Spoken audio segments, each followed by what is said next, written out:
Hello, good morning बेटा। अभी हम लोग 9th क्लास केमिस्ट्री पढ़ रहे हैं और चैप्टर है आपका first, that is matter in our surrounding. और लास्ट वीडियो के अंदर जो हमने डिस्कस किया था that is change in state.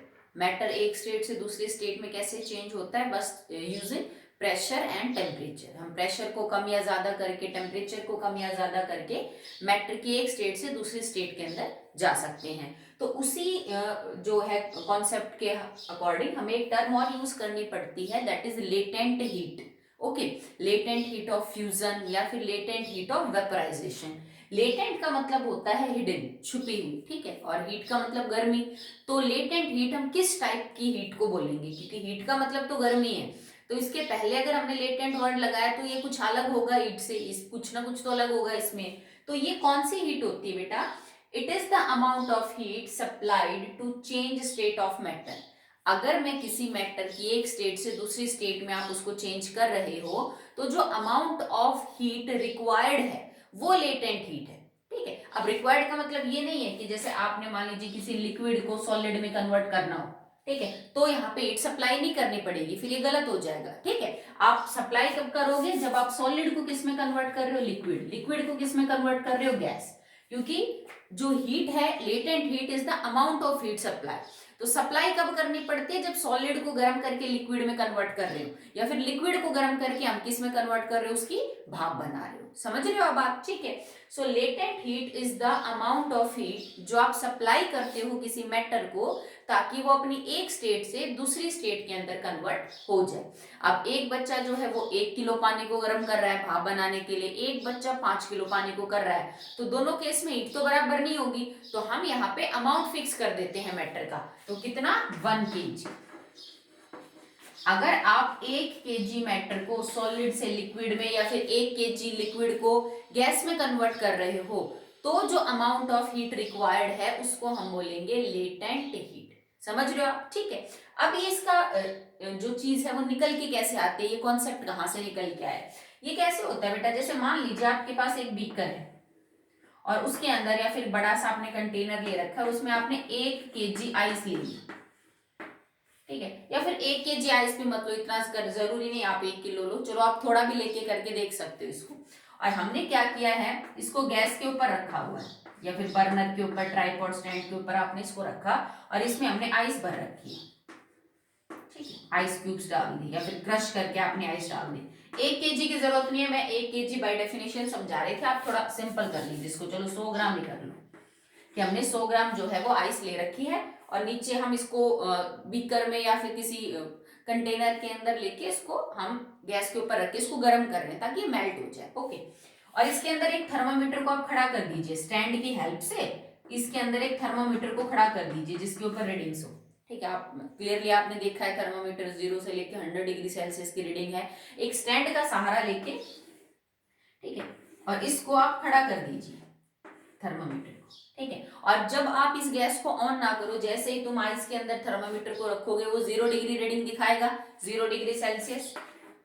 ठीक है, अब आप इसको जब गर्म करना स्टार्ट करोगे तो क्योंकि तुम नीचे से हीट सप्लाई कर रहे हो, ठीक है, टेम्परेचर बढ़ना चाहिए था। ये जो तुम्हारा सिस्टम है, जो आइस है, जो धीरे धीरे पानी में कन्वर्ट होगी, इस पूरे पानी और ये जो बर्फ रहेगी साथ में, इसका टेम्परेचर बढ़ना चाहिए था, क्योंकि ऑब्वियस बात है तुम नीचे से गर्मी दे रहे हो। आइस को तो अगर आप फ्रीजर से बाहर रख दोगे तो ही वो टेम्परेचर गेन करके पिघल जाती है।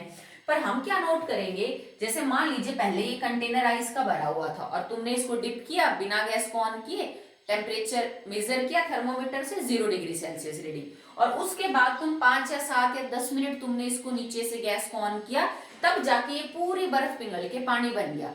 तो उस 10 मिनट के दौरान temperature will not change, temperature will not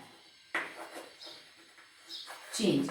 this is surprising, ये थोड़ा अलग था कि अगर हमने शुरू में बिना गैस को ऑन किए बर्फ का टेम्परेचर मेजर किया, दैट इज 0 डिग्री सेल्सियस, और फिर हमने 10 मिनट तक उसको गैस के ऊपर रखा, 10 मिनट तक उसको हीट दी, उसके बाद बर्फ पिघली, पर टेम्परेचर अभी भी 10 जो था वो सेम ही था, 0 डिग्री ही टेम्परेचर था, उससे 1 डिग्री भी ऊपर नहीं हुआ, जब तक कि पूरी बर्फ नहीं पिघल गई। ओके, जब तक कि पहला जो मान लीजिए आइस क्यूब पिघलने लगी तब से, और जब तक कि सारे के सारे आइस पिघल नहीं गई, इस दौरान अगर 10 मिनट भी लगे इस पूरे प्रोसेस को, तो टेम्परेचर 0 डिग्री सेल्सियस से ऊपर नहीं बढ़ा।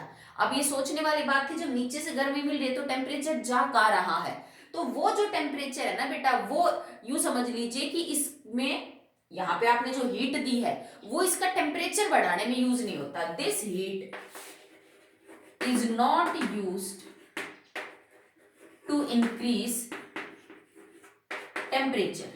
ये जो आप इस प्रोसेस के दौरान नीचे से गर्मी दे रहे हो गैस से, बर्नर से, ये कभी भी टेम्परेचर बढ़ाने के लिए यूज नहीं होती। ये हीट किस में यूज हो जाती है? To cut inter particle forces.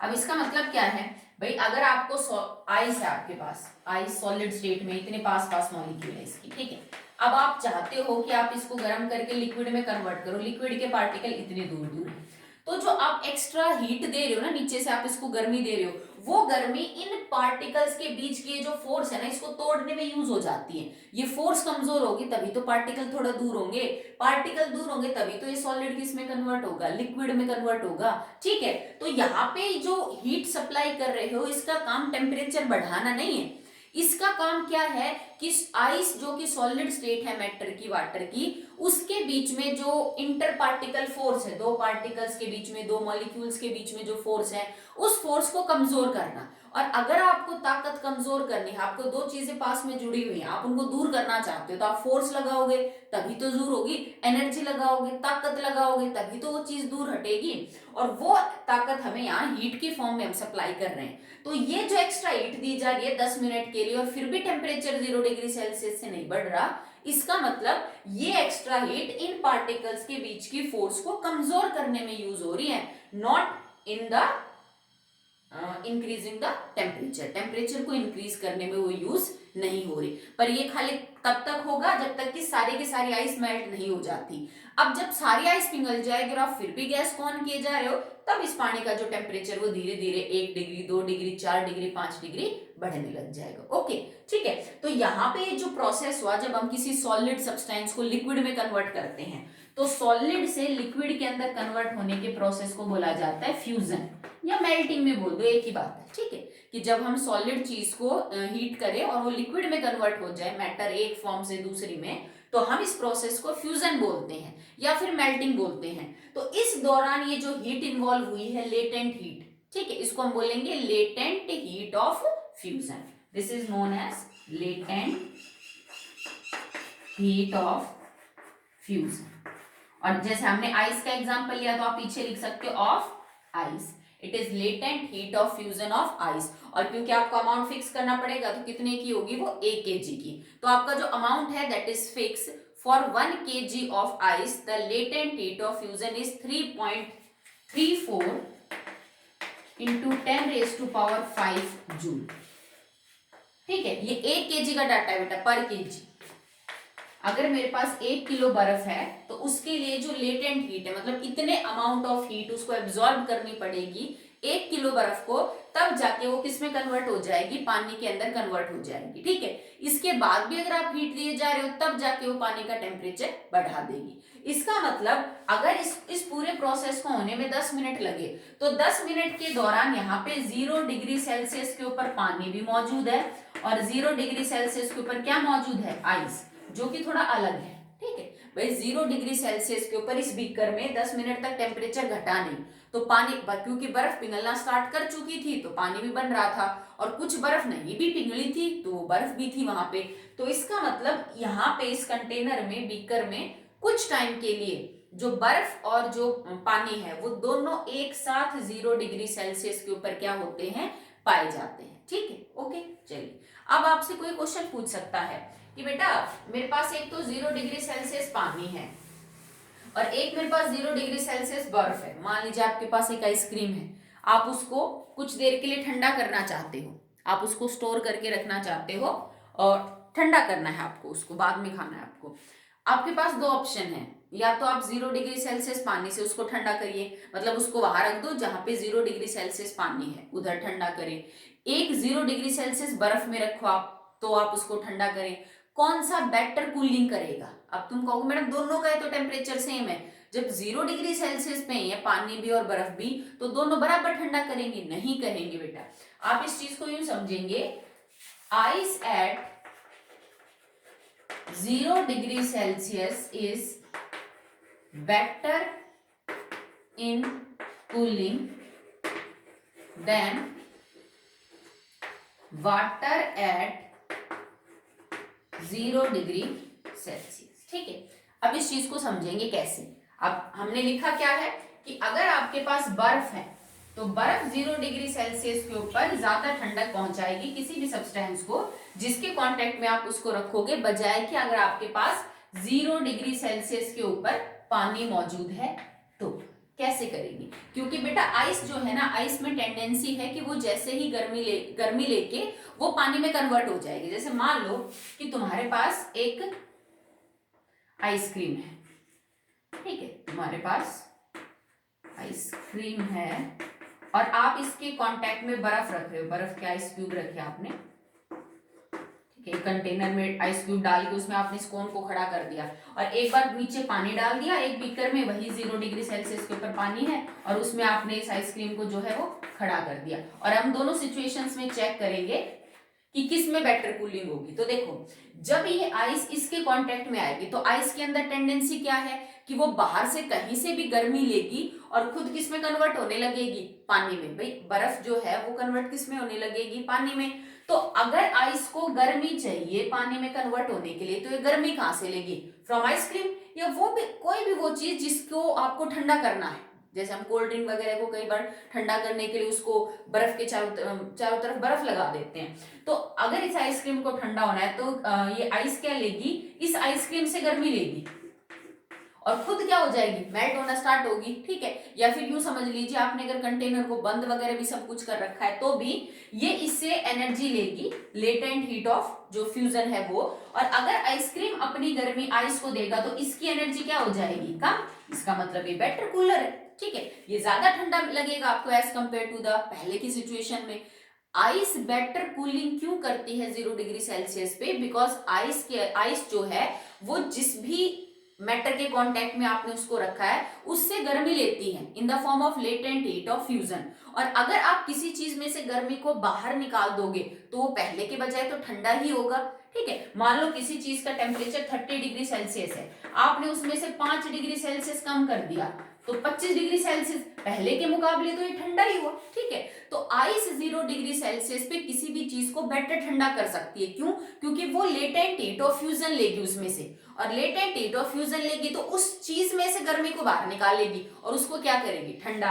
अगर आप पानी के कांटेक्ट में रखोगे तो पानी तो लेटेंट हीट ऑफ फ्यूजन ले ही नहीं सकता क्योंकि वो तो लिक्विड सिचुएशन में है। ठीक है, फ्यूजन तो कब होता है? जब सॉलिड से हम किस में जाते हैं? लिक्विड में जाते हैं। तो पानी ऐसा कर नहीं सकता, तो 0 डिग्री सेल्सियस पे पानी कम ठंडक पहुंचाएगा एज कंपेयर टू जब 0 डिग्री सेल्सियस पे बर्फ होगी। बिकॉज बर्फ जो है वो लेटेंट हीट ऑफ फ्यूजन की वजह से ज्यादा बेटर कूल कर सकती है अपने आसपास की चीजों को। दैट्स वाई हम जो है वो बर्फ यूज करते हैं। हमारे घर में जब भी कोई छोटा फंक्शन होता है गर्मियों में बर्फ की बड़ी बड़ी सिल्लियां लेके आते हैं। ठीक है, और फिर उनके आसपास कोल्ड ड्रिंक या बाकी किसी सामान को स्टोर करते हैं। तो उसका कारण यही है, लेटेंट हीट ऑफ फ्यूजन। इसी वजह से आइस जो है वो किसी के जिसके भी पास रखोगे आप, बर्फ के आसपास जो भी चीज रखोगे उससे वो गर्मी लेती है इन the form of latent heat of fusion और बाकी चीजों को क्या कर देती है?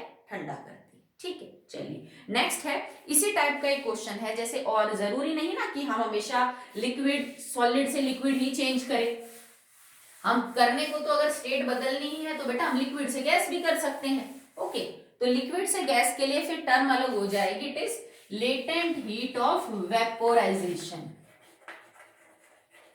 Latent heat of vaporisation. अब वेपर कब बनते हैं? जब आप एक लिक्विड को किस में कन्वर्ट करते हैं? गैस में कन्वर्ट करते हैं। कोई ये भी पूछ सकता है आपसे, बेटा वेपर में और गैस में क्या फर्क है? What is the difference between gas and vapour?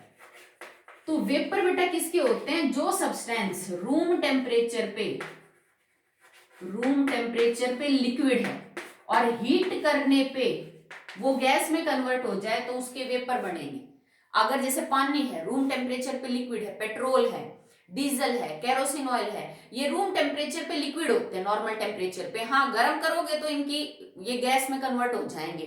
तो इन लिक्विड्स के जो गैस के पार्टिकल होंगे, मॉलिक्यूल होंगे, उनको हम वेपर बोलेंगे। पर अगर कोई सब्सटेंस रूम टेम्परेचर पे गैस ही है तो उसको हम क्लियरली गैस बोलते हैं। जैसे गैस तो भाई अगर मैं H2O के आगे गैस लिख दूं, एक ये लिख दो और एक CO2 के आगे गैस लिख दूं, तो ये दोनों गैस सेम नहीं है। क्यों? क्योंकि कार्बन डाइऑक्साइड तो रूम टेम्परेचर पे गैस ही होती है, इट इज ट्रू गैस। जबकि वाटर को तो हमने हीट किया है, वो तो लिक्विड था रूम टेम्परेचर पे, उसको गर्म करने के बाद वो गैसेस कंडीशन में आया है। तो एग्जैक्टली बोला जाएगा वाटर के क्या है यहाँ पे, वेपर है। तो ये फर्क होता है वेपर में और गैस में। वेपर हमेशा उस लिक्विड के बनते हैं जो रूम टेम्परेचर पे लिक्विड है, उस सब्सटेंस के बनते हैं जो रूम टेम्परेचर पे लिक्विड होता है और गर्म करने पे गैस में कन्वर्ट होता है। जबकि गैस शब्द कब यूज किया जाता है, जो रूम टेम्परेचर पे ही क्या होता है, गैस होता है। ओके, अब लेटेंट हीट ऑफ वेपोराइजेशन में हम क्या करेंगे बेटा, हम पानी को गर्म करेंगे, किसके अंदर, गैस के अंदर कन्वर्ट करेंगे, वेपर में। वही 1 kg फिक्स करना है, सेम कंडीशन लेनी है। अभी जो बीकर में हमने आइस रखी थी वहां पे क्या ले लेना है आपको, पानी H2। वही थर्मामीटर रखो, रीडिंग चेक करो। अब आपने पानी को क्या किया बेटा, गर्म करना स्टार्ट किया। ठीक है, मान लीजिए जो पानी है वो आपने 70 डिग्री सेल्सियस के ऊपर लिया। 70 डिग्री सेल्सियस से तुमने पानी नीचे से गैस को ऑन किया।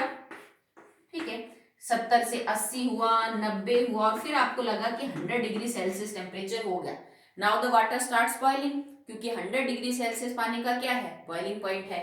पर स्टिल आप अभी भी गैस को ऑन किए हुए हो, लगातार आपकी गैस चल रही है, और 10 मिनट 15 मिनट हो गए 100 डिग्री आने के बाद भी आप देखोगे कि थर्मामीटर की जो रीडिंग है वो चेंज नहीं होगी। जब एक बार पानी उबलना स्टार्ट हो गया, 100 डिग्री आ गया, और जब तक ये बीकर का सारा पानी उबल उबल के खत्म ना हो जाए, भापना ना बन जाए, तब तक आपका टेम्परेचर 100 डिग्री सेल्सियस से ऊपर नहीं जाएगा।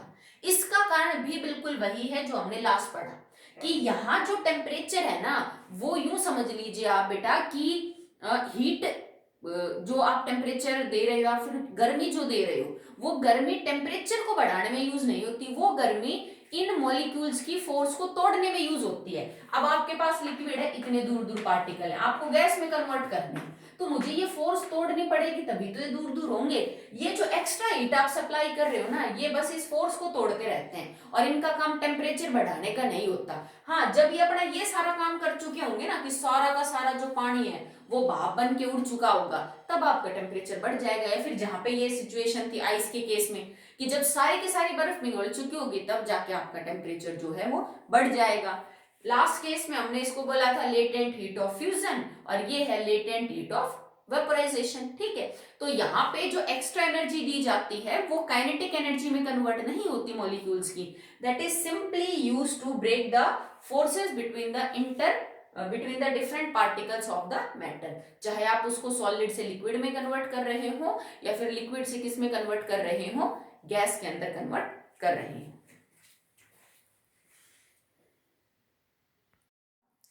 As the data tells, the latent heat of vaporization of water is 22.59 into 10 raised to power 5 joule per kg।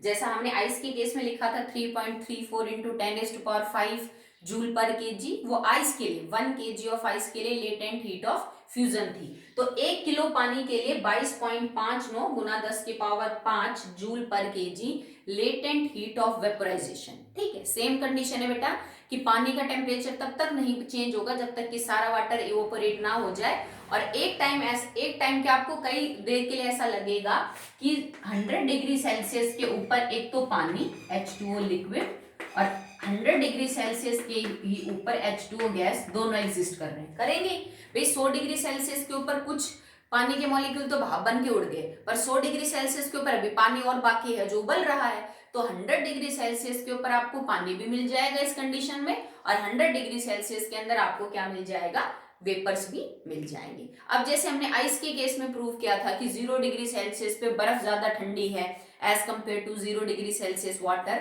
यहाँ पे भी इसी बात को प्रूव करेंगे कि अगर आपके पास दो कंडीशन है, 100 डिग्री सेल्सियस के ऊपर लिक्विड वाटर और 100 डिग्री सेल्सियस के ऊपर आपके पास स्टीम है, then which have more heating effect, ज्यादा बर्निंग इफेक्ट किसका होगा, तो 100 डिग्री सेल्सियस के ऊपर liquid water and 100 degree Celsius के ऊपर वेपर ऑफ वाटर।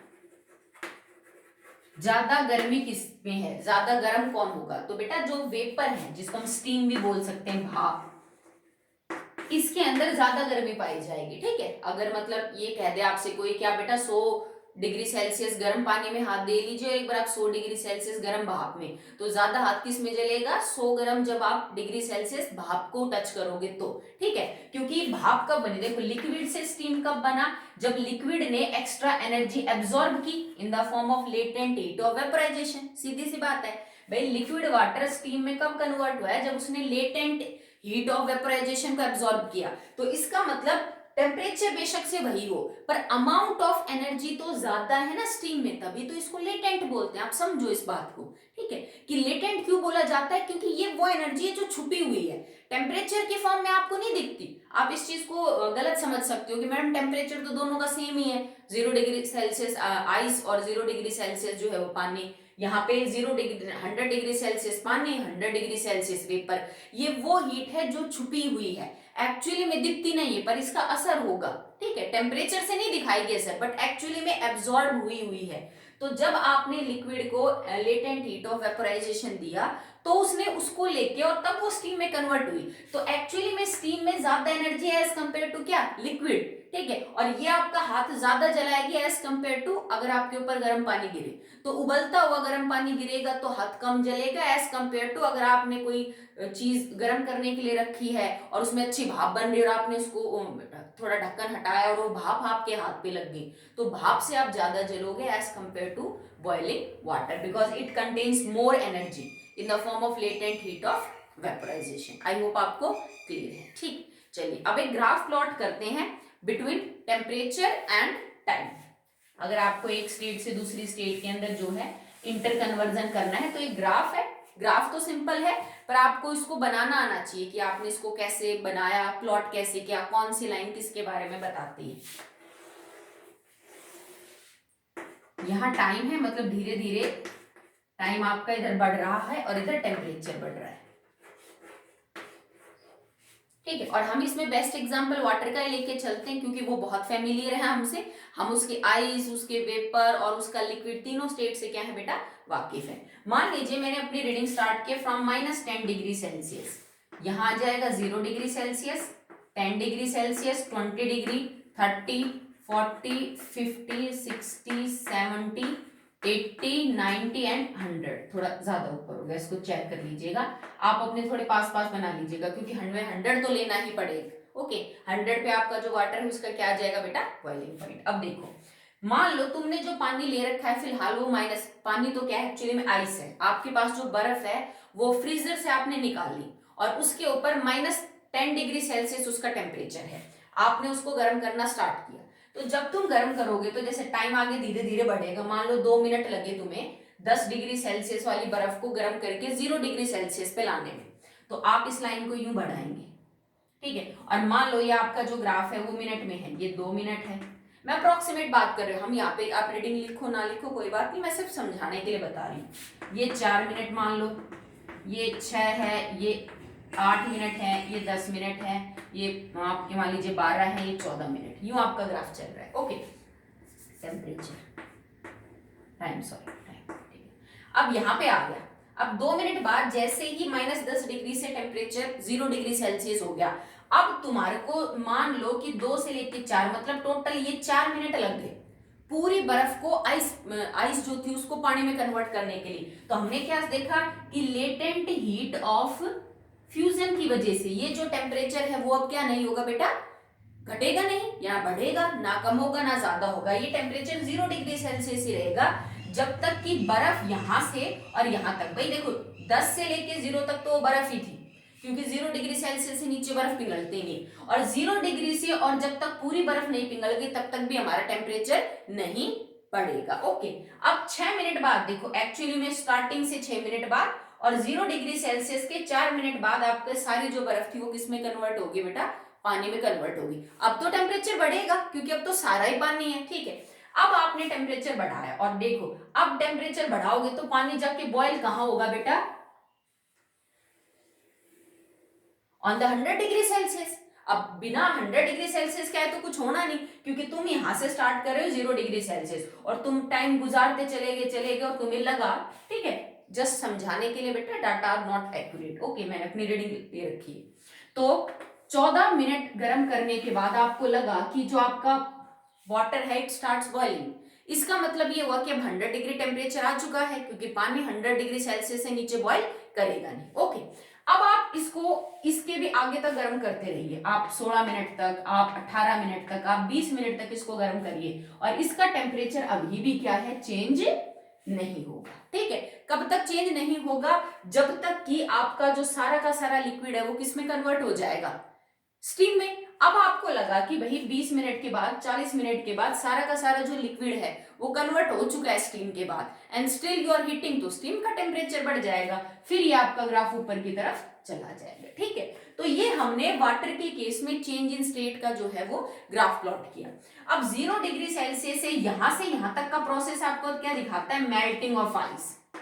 भाई आइस क्या कर रही है, मेल्ट कर रही है, ठीक है। ये ऊपर वाली जो लाइन है ये आपको क्या दिखा रखी है, वेपोराइजेशन, क्योंकि लिक्विड यहाँ पे जो पानी लिक्विड था वो क्या हो रहा है बेटा, स्टीम के अंदर कन्वर्ट हो रहा है। तो ये लेटेंट ऑफ फ्यूजन की, latent heat of fusion of ice की वजह से ये लाइन ऊपर की तरफ नहीं गई, लाइन स्ट्रेट है बिल्कुल, इसका मतलब टेम्परेचर नहीं बढ़ रहा, जो गर्मी आप दे रहे हो वो मॉलिक्यूल्स के बीच की फोर्स को तोड़ने में यूज हो रही है। यहाँ भी टेम्परेचर नहीं बढ़ा, उसका भी सेम कारण है कि लिक्विड पानी के मॉलिक्यूल्स को तोड़ने के लिए हम एनर्जी को यूज कर रहे हैं। And this is all about the latent heat of fusion and latent heat of vaporisation. इसमें कई टाइप के क्वेश्चन बनते हैं, बुक में दे रखे हैं, आप उनको प्रैक्टिस कर लीजिए। That's all for that.